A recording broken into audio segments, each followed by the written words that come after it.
Bom dia, meu povo. Peço para você se inscrever no canal. Se inscreva no canal, me ajude. Compartilhe, comente, curta. Gente, eu estou assistindo aqui a âncora do jornal. Se fosse o governo que estivesse falando, um órgão do governo, os bolsonaristas iam dizer que era mentira, mas não foi. A âncora do jornal começa dizendo: me parece que o Brasil está vivendo uma era do pleno emprego. Acho que o bolsonarista acho que não sabe o que é isso, que eles ficaram muito burros, segundo a Confederação de Psiquiátrica no Brasil. Né? Olha aí. Desemprego cai 5,1% no quarto trimestre de 2025. Mas para eles, para o bolsonarista, o Lula quebrou ou está quebrando o Brasil. Porque eles vivem no mundo deles, né? Na aldeia deles, que é a seita deles. Né? Não é o IBGE que está dizendo que o Brasil está alcançando o pleno emprego. É a própria imprensa. E mais, uma emissora bolsonarista. Uma emissora bolsonarista. CNN. Dizendo que o Brasil está vivendo uma era fantástica de empregos. A gente está vendo isso. O absurdo, no bom sentido, que o estado do Rio de Janeiro, Bahia, Minas Gerais movimentaram no carnaval. Significa que o povo tem dinheiro. Tem dinheiro. Foram bilhões e bilhões de movimentos financeiros nesses estados que fizeram o carnaval. Gente, eu falei que ia falar hoje sobre essa questão das eleições de 2026, mas eu vou deixar mais para lá, né? Porque me chamou uma coisa muito assustadora, uma entrevista que o Flávio deu, o tal candidato deles a presidente. Por falar nisso, gente, vocês vão pensar que é mentira minha, que é brincadeira minha, mas não é. O partido PL do Bolsonaro está discutindo a vice do Flávio Bolsonaro, pasmem, Jojó Todinho. Para ser. Mas talvez eles fazem isso, porque o gado que está aqui embaixo não sabe mais de nada. Pode colocar até um cachorro para ser o vice do Flávio Bolsonaro, que eles não vão reclamar. Pois é, mas eles estão discutindo a Jojó Todinho para ser a vice do Flávio Bolsonaro. Como eles sabem da demência mental desse pessoal deles, eles são capazes de fazerem isso. Gente, eu acabei de ver uma notícia aqui que eu acreditei porque eu vi. Um advogado de Minas Gerais falando numa decisão que teve de um tribunal lá, de um juiz bolsonarista. O desembargador é bolsonarista. Ele deu uma decisão soltando um homem que foi preso por estrupar, por viver com a menina sexualmente, uma menina de 12 anos. E ele soltou esse cara com argumento que não era considerado estupro, porque a menina faz parte da convivência familiar do estrupador. Olhem o absurdo, gente. Olhem o absurdo. Vocês entenderam? O cara transava com a criança, que aí sim, para mim é criança, 12 anos, mas ele foi preso, mas já foi solto porque o juiz entendeu que pode estrupar, desde que viva na mesma casa. Mas, segundo o próprio advogado, já tem jurisprudência lá do próprio STJ, que praticamente autoriza essas coisas.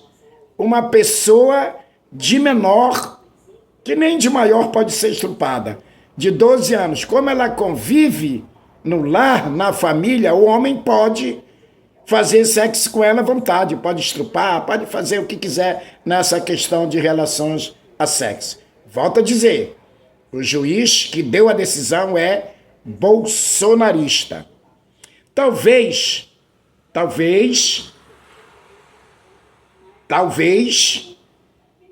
ele deve praticar essas coisas. Porque não é possível um desembargador, pai de família, absolver um homem que estrupa a criança desde que essa criança mora na casa do estrupador. que seja da convivência familiar. Isso aconteceu em Minas Gerais, estado bolsonarista. Por falar em estado bolsonarista, e também nessa questão da violência, fiquei triste, sabe por quê? Porque Manaus, segundo o Conselho Nacional de Justiça, Manaus aumentou quase 90% a violência entre as mulheres com morte. E Manaus é o quê? Cidade bolsonarista. Essas perversidades, pode observar, gente. Pode observar o que eu estou dizendo. Olha, até enchentes, deslizamento, num dia desse deu um negócio, não foi terremoto, não. Essas perversidades, observe, só acontecem em cidades bolsonaristas, gente. É assustador, mas é verdade. É verdade que eu estou dizendo. Pois é, Manaus agora aumentou quase 90% o índice de violência em relação às mulheres. Com morte. Com morte. É lamentável, gente. É lamentável o que vem acontecendo. Para me fugir da questão aqui de eleição do Flávio, nessa entrevista que ele dá, praticamente ele diz, eu vou acabar com o SUS, porque ele fala em reforma. Porra, melhor do que isso não pode ficar o SUS.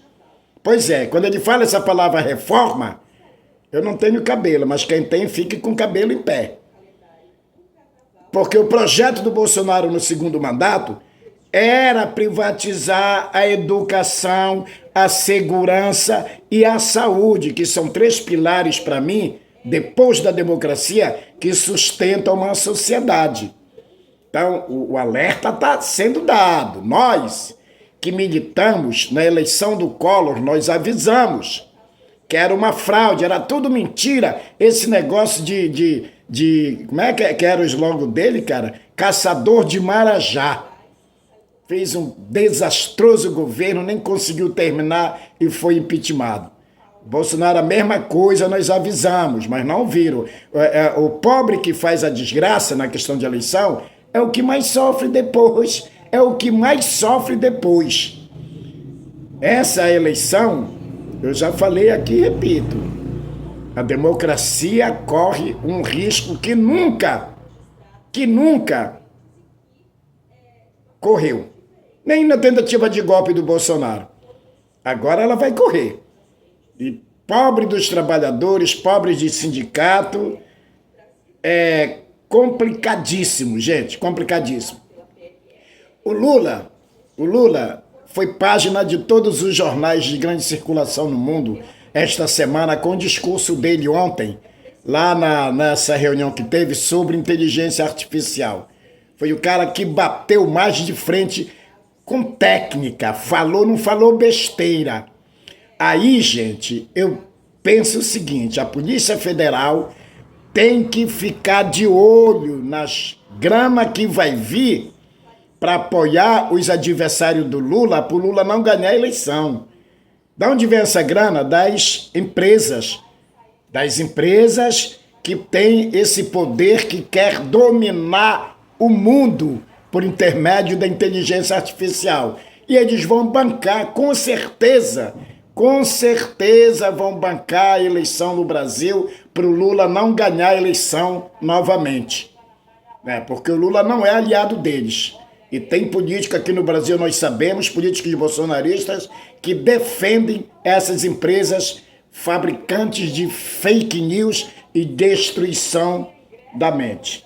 Então vamos ter cuidado, gente, vamos ter cuidado.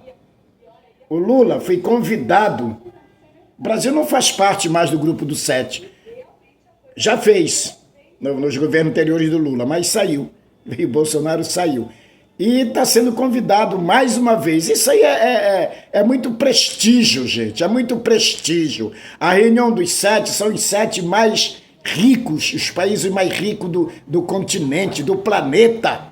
Mas eles querem ouvir o maior líder atual do mundo, líder político, que é o presidente Lula, aqui do nosso país. E foi convidado pelo Macron, convidado para participar da reunião dos grupos do 7 que vai ter agora. Gente, outra questão é essa reforma trabalhista desastrosa que a Argentina fez. Olhem só, quando é para destruir a sociedade, principalmente os trabalhadores, esses caras voltam muito rápido. Aqui no Brasil a gente vê isso.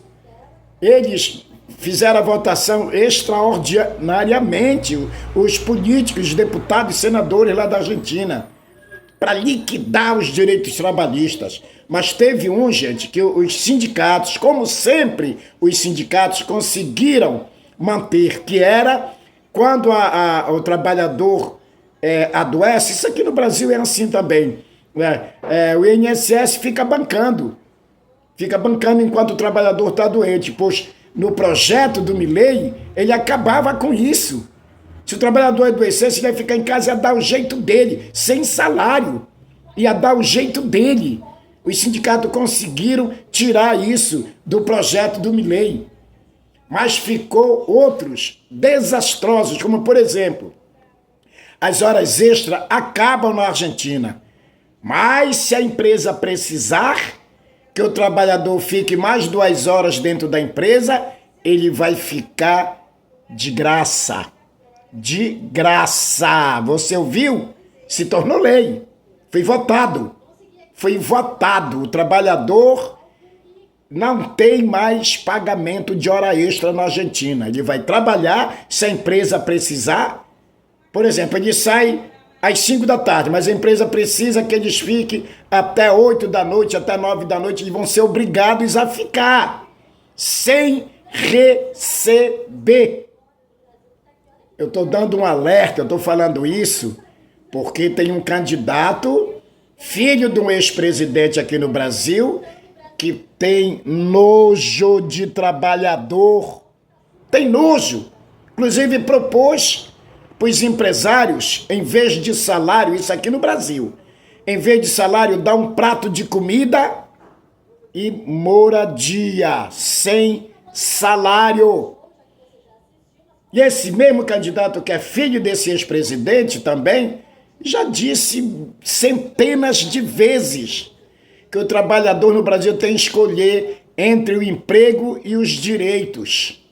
Ora, tem que ter emprego e tem que ter direitos. Então, o trabalhador, fique esperto porque está vindo aí a destruição de todos os nossos direitos que nós temos trabalhistas e a destruição do SUS, principalmente do SUS que cuida da nossa saúde. Eu vou falar ainda especificamente no outro dia sobre as eleições de 2026, o risco que nós vamos correr caso a democracia perca. Porque a democracia é que vai perder. E a democracia perdendo, somos nós, cidadãos, que somos beneficiados por ela, que vamos perder. Nós vamos perder por intermédio dela. Então, está nas mãos de nós, eleitores brasileiros, principalmente nós que amamos a democracia, e aqueles eleitores que não são nem Lula e nem Bolsonaro. Eu sempre digo, a decisão está na mão desses eleitores aí, que não são nem Lula e nem Bolsonaro. Eu tenho certeza que eles não vão optar pela destruição do SUS, da nossa segurança, que quase a gente já não tem, e da educação e do principal alicerce, do principal estrutura de uma nação, que é a democracia. Ok, gente? Um bom dia e não esqueça de se inscrever no meu canal e de curtir e de compartilhar.